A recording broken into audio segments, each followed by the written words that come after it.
You know, if you study people who are at the pinnacle of anything, you recognize that to get there, motivation was maybe 1% of the formula. Maybe. 1%. And I'll prove it to you.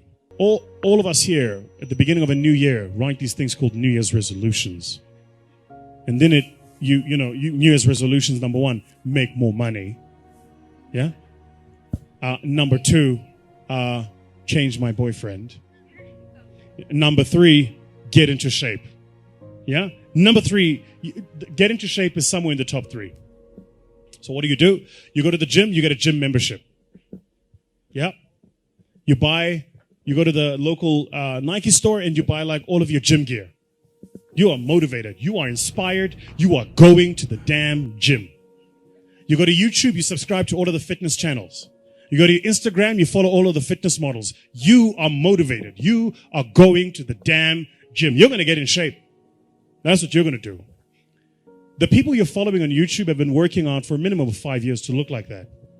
So you have the incorrect understanding that after a month of working out, you're going to look like them. So what happens in the first month? You're excited. You go to gym every single month, and you take the pains and your body is sore, but I'm excited. I'm going to gym. Then life happens. Company doesn't make money. You don't make your targets. You fall a bit ill. Something happens. And all of a sudden you stop going to gym for a day. A day becomes 2, 2 becomes a week. Now all of a sudden you've had a gym membership for 3 months and you haven't been in that time. What did you miss? You thought motivation was the formula. Winners don't need motivation. Winners need discipline. Discipline's about getting it done because it needs to get done, not because I feel like it, not because I'm motivated for it. You think Nelson Mandela was motivated to spend 27 years in prison? You think Martin Luther King was motivated to march across the states and proclaim freedom? You think, if you look at people that change the world, they're not doing it because they're motivated. They're doing it because they made a commitment to do it and they disciplined to see it through. Discipline is far more important than motivation, which is why you got to be careful the decisions you make. Because once you make the decision, you have to see that decision through. Like my mentor says, first we make the decisions, then the decisions make us. So you got to be very careful the decisions you make. Be very careful the commitments you make. Motivation, I'm telling you now, is completely overrated. It's important. Don't get me wrong. We meet according to motivation. We feel good, rah-rah. But that'll fade. You need a stronger will and a deeper commitment to see things through. One of my key phrases for the whole day: disciplines work miracles. Disciplines work miracles. And here's the first piece that works miracles. Number 1, do what you can. Do not let neglect grab you by the throat. Don't let neglect stall you on your path toward prosperity and health, being able to become powerful, influential, rich beyond wildest imagination. Don't neglect what you can do. If you can read, read. If you can change, change. If you can grow, grow. If you can take one step, take one step. Do not neglect to do whatever you can do at the moment. Of course, you can't run a multi-billion-dollar business today. Mark couldn't either 10 years ago. Mark couldn't either 5 years ago. But I'm telling you, today he can do it because step by step, year by year, he took on what he could do. He didn't neglect it. He did the meetings he could do. He made the calls he could make. He read the books he could read. He took the classes he could take. And step by step, he got himself ready. I'm telling you, do not neglect to do whatever you can do, because it'll work miracles. Of personal development first, productivity second. Now, do what you can. Here's number 2, do the best you can. If it's a foggy night and you can only see 100 feet, how can you see another 100 feet? Answer, walk the first 100 feet. Walk as far as you can see, and then you can see some more. And walk as far as you can see, and then you can see some more. So what you've picked up here, just do it as far as you can see it. And I promise you, if you'll execute as far as you can see it, you'll be able to see more. Do that, then you can see more. And finally, get in tune of doing the best you can.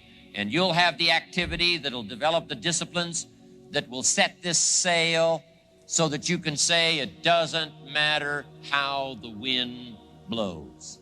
I'm prepared. For some people, they see discipline as sort of an ugly word. You know, don't talk to me about discipline. But what you must understand is discipline is a most incredible creative force.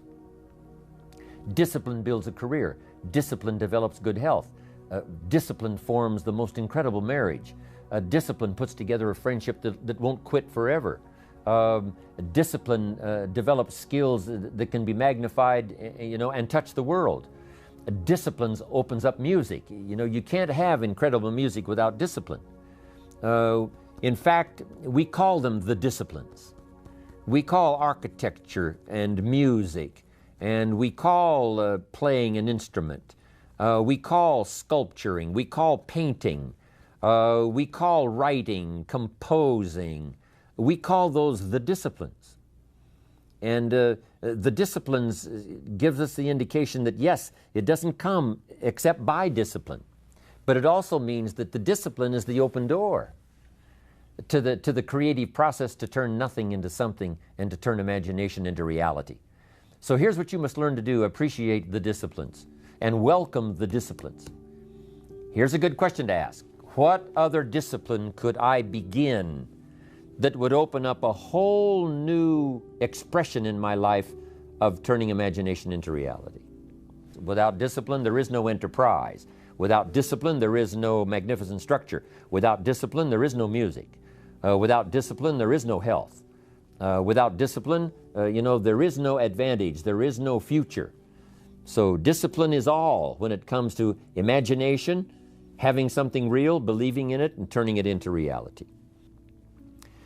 The key to development is to be all that you can possibly be. I don't know what your talents are. I don't know what your skills are, but here's what I probably am right on, that you're behind on an accelerated effort toward your full development. I would suggest that. Now, for some of you, I know that's probably really not true. But even as I look at my own life, because, I'm tempted to procrastinate just like everybody else. I should have written 30 books by now. I've only written 4 or 5. I should have done a lot of things, but I haven't. I got distracted, and all of us, have these challenges. But what could I become? What could I become? I had one of my dearest friends. I've lost him. He died at age 53. One day, and he drank a little too much. David drank a little too much, but he did all kinds of things. He was a builder, and he was a dreamer, and he did a lot of things. But his drinking sort of kept him in a fog for like years and years. About 6 years ago, he was sitting at the yacht club, and he was in a fog, and suddenly it occurred to him, I wonder what I could have accomplished all these years if I hadn't have been in this sort of foggy state. And he said that did it. And the last 6 years before he died, he was free. And he accomplished some incredible things that last 6 years. Being all that you can be and not let habits drag you down. Not let things, sidetrack you from the full development of what you have the capable of being. What all could your heart encompass if you really had the chance and you really had the disciplines and really got to it? What could you really become? What could you earn? How healthy could you really be? How many books could you write? How many poems could you write? So here's what I would ask of you. If you feel that you're a little bit stalled, wherever you are in your progress, I'm asking you to correct that. I'm asking you to see if you can't possibly be on a more accelerated track toward your possibilities and your full development. Here's what life is all about: to become all that we can possibly be. The full development of all of your potential, that's number one. Number two is the wise use of all of your resources. That's what life is all about. Discipline. If there is a magic word that stands out above all the rest, this is the one: discipline. Discipline is the bridge between thought and accomplishment, the bridge between inspiration and value achievement, the bridge between necessity and productivity. Remember, all good things are upstream. The passing of time takes us adrifting, and drifting only brings us the negative, the disastrous, the disappointment, and the failure. Failure is not a cataclysmic event. It is not generally the result of one major incident, but rather a long list of accumulated little failings. Failing in life is failing to think today, failing to act today, failing to care, to strive, to climb, to learn, to keep trying day by day. If your goal requires that you write 10 letters today and you write only 3, you are down 7 letters. If you want to make 5 calls and you only make 1, you are down 4 on calls. If your plan calls for saving $10 today and you save none, you're down $10 today. Now the danger is looking at an undisciplined day and concluding that no great harm has been done. It doesn't seem like such a bad day, but add up these days to make a year, and then add up those years to make a lifetime, and perhaps you can now see how repeating today's small failures can easily turn your life into a major disaster. Success, on the other hand, is just the same process in reverse. If you plan to make 10 calls and you end the day making 15, now you're up 5 calls.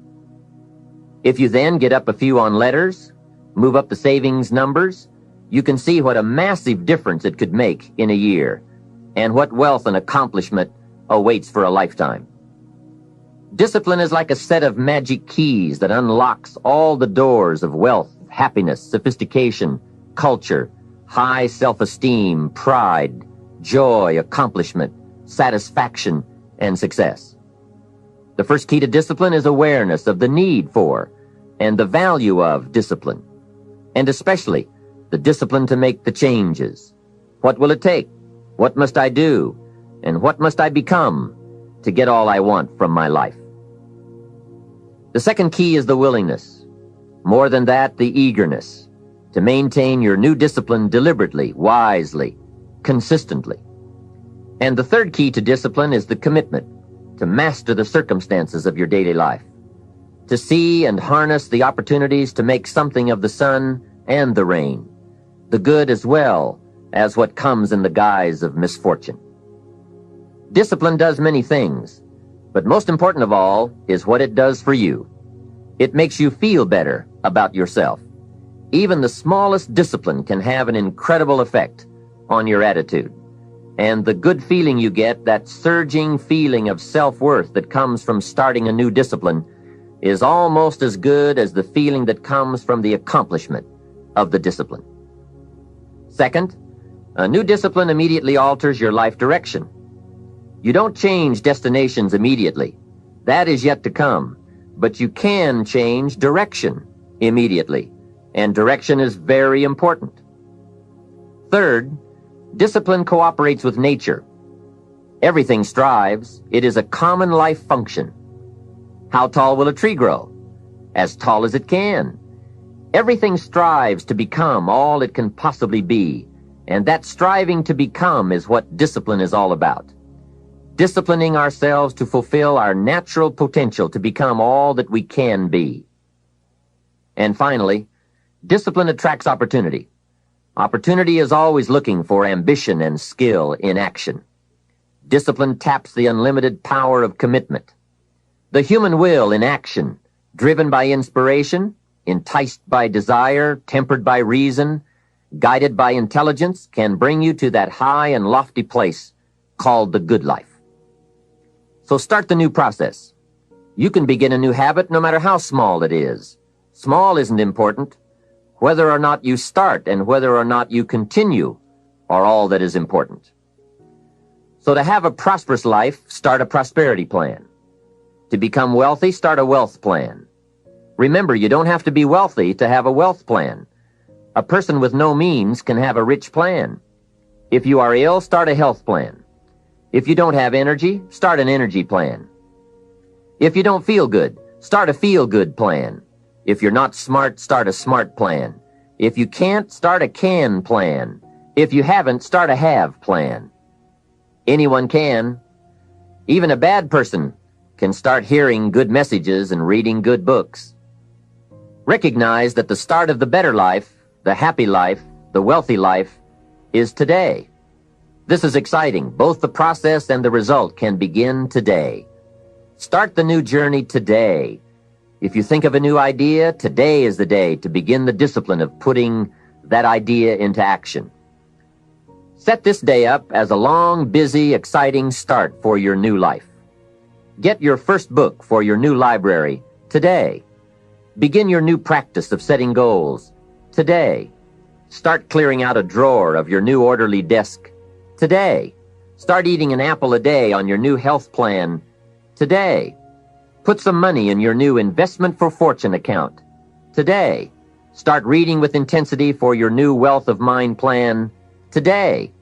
Write a postponed letter today. Make a delayed telephone call today. Pick up your camera and take a picture of something to start your new treasury of photographs today. Get some momentum going on your new commitment to the better life. See how many activities you can pile on in this first day. Go all out. Break away from the negative downward pull of gravity. Start the thrusters going. Prove to yourself that waiting is over.